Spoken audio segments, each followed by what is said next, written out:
আসসালামু আলাইকুম। আশা করছি সবাই ভালো আছেন। আরেকটা দিনের শুরু, সকালবেলা এখন। মাত্র কিছুক্ষণ আগে সূর্যটা উঠেছে। তো ছেলেকে স্কুলে দিয়ে আসলাম। তো তারপরে একটু বাসার সামনে হাঁটতে বের হয়েছি।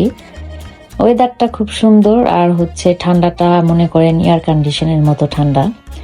এয়ার কন্ডিশনের ভিতরে থাকলে যেরকম ঠান্ডাটা লাগে সেরকমই লাগছিল। আর বিশেষ করে এসেছি রাস্তায় হাঁটতে এই ফুল গাছের জন্য। এটা আসলে ফুল গাছ নয়, এটা হচ্ছে একটা প্লাম গাছ। তো প্লাম গাছের ফুলগুলা যে এত ভীষণ সুন্দর হয় এর আগেও আমি দেখেছি।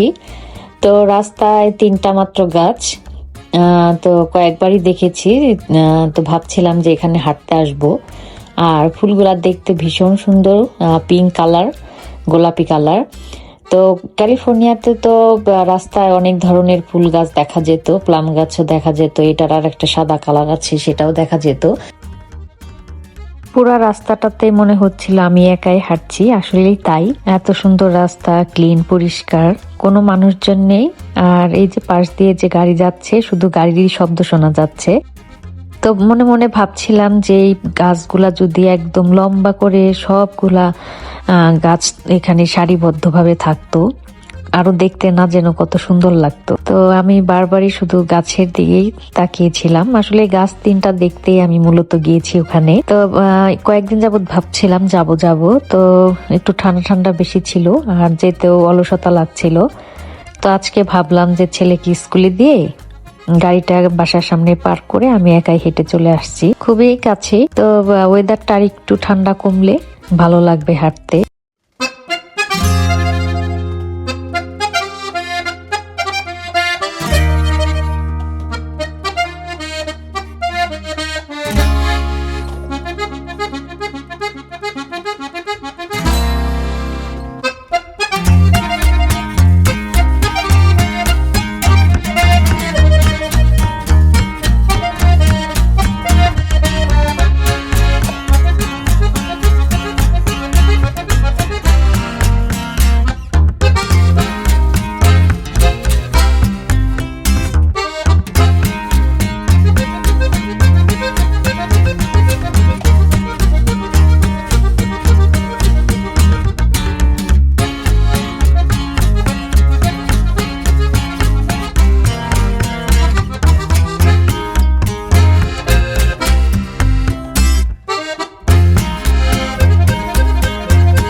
আপনারা যারা ইউটিউবে রেগুলার ভিডিও দেখেন, মানে আমারটা না অন্য কারোরটাও, তো অবশ্যই চেষ্টা করবেন বড় পর্দায় মানে টিভিতে দেখতে। দেখতে কিন্তু ভীষণ ভালো লাগে। আর এই যে বিভিন্ন রং বেরঙের কালার ফুল কিংবা আকাশের যে নীল আকাশ, সেগুলো দেখতে কিন্তু ভীষণ সুন্দর লাগে বড় পর্দায়। আমি তো বেশিরভাগই ইউটিউবে ব্লগ দেখি, ভিডিও দেখি টিভিতে। এর জন্য মাঝে মধ্যে অনেক কমেন্টস করতে পারি না অনেকের ভিডিওতে।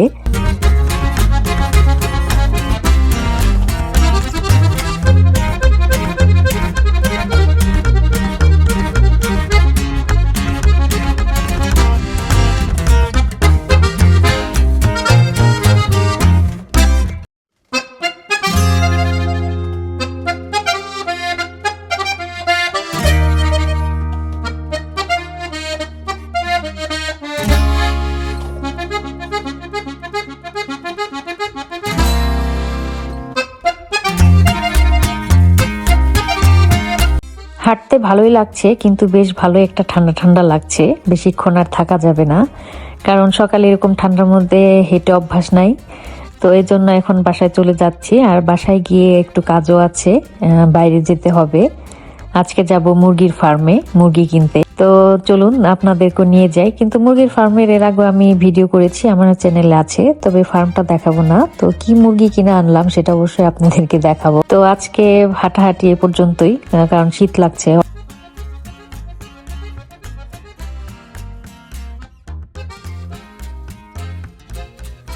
আর এটা হচ্ছে রোজমেরি।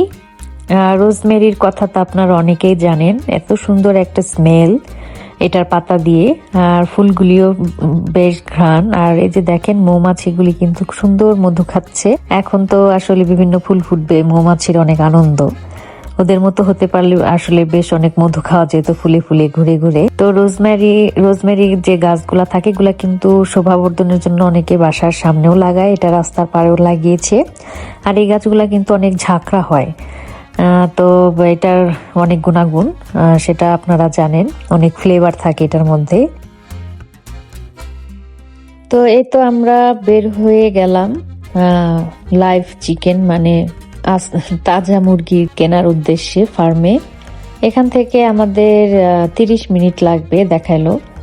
তো দেখি গিয়ে আজকে কি ধরনের মুরগি আনতে পারি।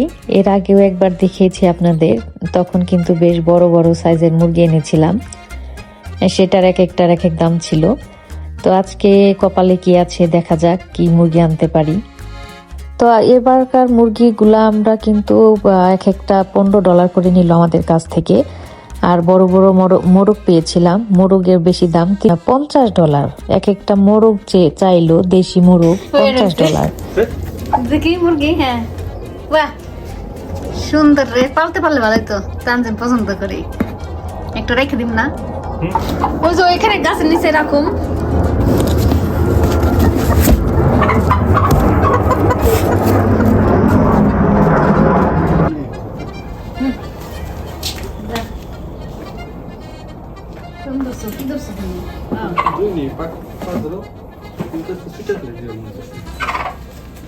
না রে, মোরগ না, মোরগ অনেক শক্তিশালী ছিল। সেদিনকার মুরগি আরো বেশি বড় ছিল, মুরগি বেশি বড় ছিল ওগুলো আগে। তো এজন্য আর মোরগটা নেই, এই জন্য মুরগি নিয়ে আসছি 5টা। আর রোজা থেকে এবার একটু কষ্ট হয়ে যাবে, এজন্য অল্প করে নিয়ে আসলাম। তো এগুলো আগে খাইতে থাকি, এগুলা শেষ হয়ে গেলে পরে আবার নিয়ে আসবো। তবে এই মোরগটা কিন্তু অনেক ভালো লেগেছিল, $50 দেখে আনি নাই। আর এটা এক একটা নিল $15 করে। আরো বিভিন্ন জাতের মুরগি ছিল, ফার্মের মুরগিও ছিল। তবে এবার বেশি ছাগল দেখতে পেলাম না, মুরগি ছিল বেশি ধরনের। তো $50 মোরগের দাম শুনে মাথা আমি হাত দিয়ে বসেছিলাম, যে আমি বলি কি এই $50 দুইটা মুরগি $100। $100 তাহলে চিন্তা করেন বাংলাদেশে খরচ কত পড়তেছে, 10,000 টাকার উপরে দুইটা মোরগ।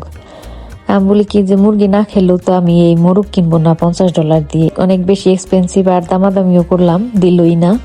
তো যাই হোক সমস্যা নাই। আর মোরগগুলা বেশি বয়স মনে হচ্ছিল, যে ওগুলা রান্না করতে কষ্ট হতো, এই মুরগিগুলাই ভালো খেতে মজা। আর এই মুরগিগুলা বেশ সাইজে বড় ছিল। তো কিছু করার নাই, দুজনকে আমাদের কাটাকাটি করতে হলো, জব করতে হলো। আবার বিকাল শুরু হতে না হতেই কি ইফতারির আয়োজন শুরু হয়ে গেল। সেটা তো আরেকটা পার্ট, রোজার মাসে ইফতারি একটা পার্ট থাকে, তবে ভালো লাগে। আর ইফতারি বানাতে গেলে যে কই দিয়ে সময়টা চলে যায় বোঝাই যায় না। তো আজকে একটু অরেঞ্জ জুস বানাচ্ছি। অরেঞ্জ জুসটা খাওয়া দরকার, ভিটামিন সিটা খুবই প্রয়োজন। তবে ফল চিবিয়ে খেলে সবচেয়ে উপকার। তো কি করার, আমার ছেলে আমার হাজবেন্ড এরকম জুসই খাবে, তো ওদের জন্য বিশেষ করে বানানো। তবে আমি অনেক সময় কামড়িয়েই খাই, আমার খেতে ভালো লাগে। আর আজকে বানাচ্ছি একটু স্যুপ।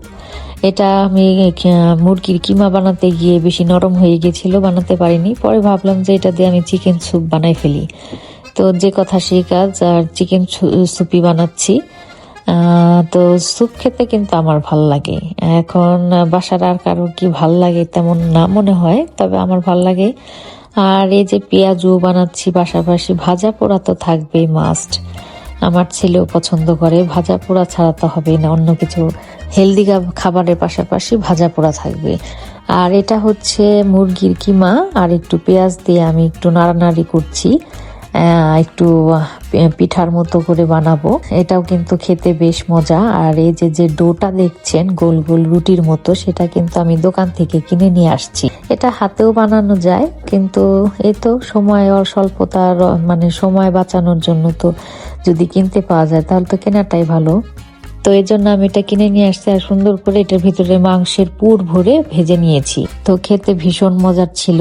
আর স্যুপের সঙ্গে একটু ফ্রাই জাতীয় কিছু থাকলে তো বেশ মজা লাগে, চাইনিজ ভাব একটা। তো আমি এটা হচ্ছে চিকেন আর হলো ডিম, একটু সস, কাঁচামরিচ, গোলমরিচ এগুলা দিয়ে তারপরে স্যুপটা বানাচ্ছি। আমি আমার মতো রেসিপি করি, একটার মধ্যে একটা দিয়ে বানাই ফেলি।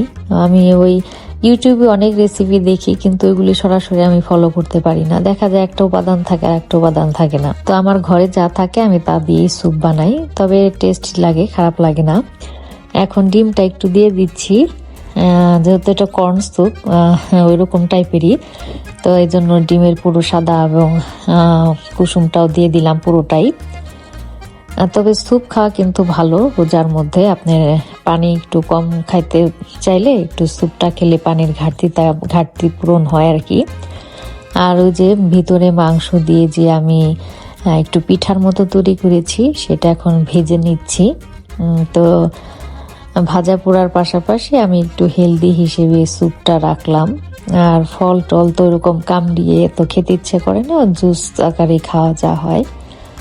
আর এই যে স্যুপের লাস্ট মোমেন্টে আমি ঢেলে দিচ্ছি একটু কর্নফ্লাওয়ার দিলে তো একটু ঘনত্ব হয় স্যুপে। তো সবাই কর্নফ্লাওয়ার ব্যবহারই করেন, আপনারা তো জানেনই কিভাবে স্যুপ রান্না করতে হয়। তো আমি অনেক সময় রেসিপি দেখলেও A to Z সেরকম ফলো করতে পারি না, সব উপাদান দিতে পারি না। তো আমি আমার মতো করে রান্না করি আর কি।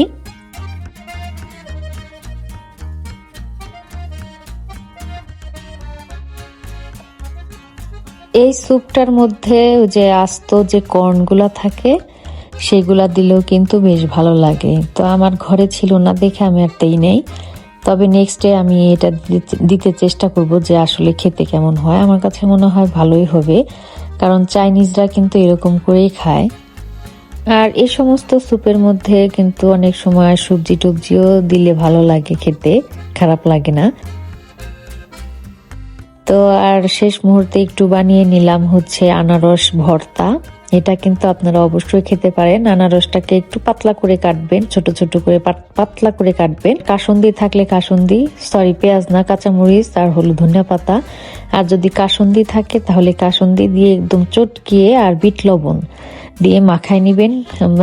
রোজা থাকার পর মুখটা কেমন জানি হয়ে থাকে, আর এত ভাজা পোড়া মিষ্টি জাতীয় খাবার পর একটু টক খেয়ে কিন্তু বেশ মজা লাগে। আর এই ভর্তাটা কিন্তু এখন আমাদের ঘরে খুবই প্রিয়, আমার এবং আমার হাজবেন্ডের খুবই প্রিয়। আর এটার মধ্যে বিট লবণ তো অবশ্যই দিবেন, বিট লবণ দিলে বেশি টেস্টি লাগবে। তো গরমের মধ্যে খেতেও ভাল লাগবে এটা, আবার ইফতারি করে খেলেও ভাল লাগবে। স্যুপটা খেয়ে দেখি লবণ টবণ ঠিক আছে কিনা।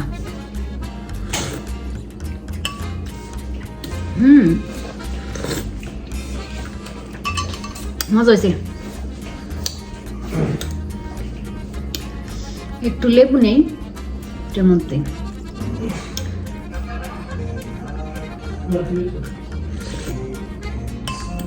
বেশি টক না, ঠিক আছে না? বিদেশি খাবারের মধ্যে এই স্যুপ আর হইল পাস্তা আমার খুব পছন্দ।